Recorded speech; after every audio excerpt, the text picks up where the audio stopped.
नमस्कार दोस्तों, आपका स्वागत है आपके YouTube चैनल पर। उम्मीद करती हूँ आप लोग भी स्वस्थ होंगे। तो दोस्तों, आज की इस वीडियो में हम आपको बताएंगे कलयुग की 5 कड़वी सच्चाई जो आज सत्य हो रही हैं। महाभारत में श्री कृष्ण ने बताई कलयुग की 5 कड़वी सच्चाइयाँ, आप भी ज़रूर सुने। महाभारत के समय की बात है। पांचों पांडवों ने भगवान श्री कृष्ण से कलयुग के बारे में जानने की इच्छा जाहिर की। तो उनके इन्हीं प्रश्नों का उत्तर देने के लिए भगवान श्री कृष्ण जी ने पांचों भाइयों को वन में जाने को कहा और यह भी कहा कि वहाँ जो कुछ भी तुम्हें दिखे वो आकर बताना।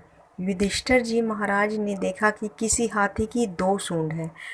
अर्जुन ने दूसरी दिशा में देखा कि कोई पक्षी है, उसके पंखों पर वेद की ऋचाएँ लिखी हुई हैं, पर वह पक्षी मुर्दे का मांस खा रहा है। भीम ने देखा कि गाय ने बछड़े को जन्म दिया है और गाय बछड़े को इतना चाट रही है कि बछड़ा लहूलुहान हो जाता है। सहदेव ने देखा कि 6-7 कुएं हैं और आसपास के कुओं में पानी है, किंतु बीच का कुआं खाली है। बीच का कुआं गहरा है और फिर भी उसमें पानी नहीं है। 5वें भाई नकुल ने देखा कि एक पहाड़ के ऊपर एक बड़ी शिला लुढ़कती लुढ़कती आती है और कितने ही वृक्षों से टकराई, पर उन वृक्षों के तने उसे रोक न सके। कितनी ही अन्य शिलाओं के साथ टकराई, पर वह रुक न सकी और अंत में एक अत्यंत छोटे से पौधे का स्पर्श होते ही वह स्थिर हो गई। शाम को वे श्री कृष्ण के पास पहुँचे और अपने अलग अलग दृश्यों का वर्णन किया।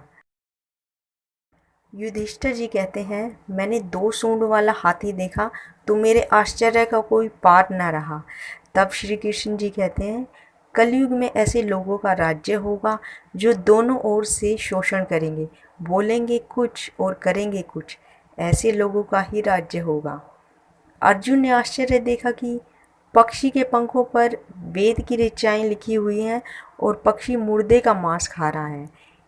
इसी प्रकार कलयुग में ऐसे लोग रहेंगे जो बड़े बड़े पंडित और विद्वान कहलाएंगे, किंतु वे यही देखते रहेंगे कि कौन सा मनुष्य मरे और हमारे नाम से संपत्ति कर जाए। प्रकार कलयुग में ऐसे लोग रहेंगे जो बड़े बड़े पंडित और विद्वान कहलाएंगे, किंतु वे यही देखते रहेंगे कि कौन सा मनुष्य मरे और हमारे नाम से संपत्ति कर जाए।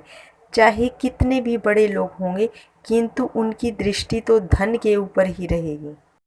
भीम ने तीसरा आश्चर्य देखा कि गाय अपने बछड़े को इतना चाटती है कि बछड़ा लहूलुहान हो जाता है।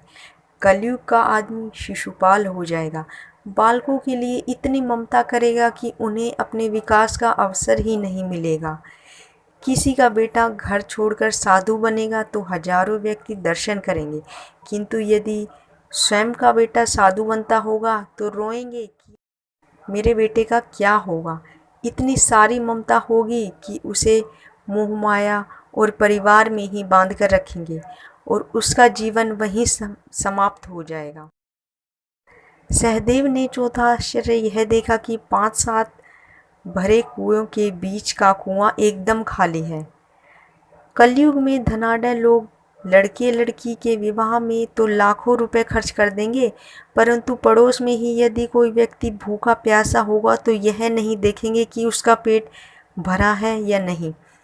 किसी के आंसू पोंछने में उनकी रुचि न होगी और जिनकी रुचि होगी उन पर कलयुग का प्रभाव नहीं होगा।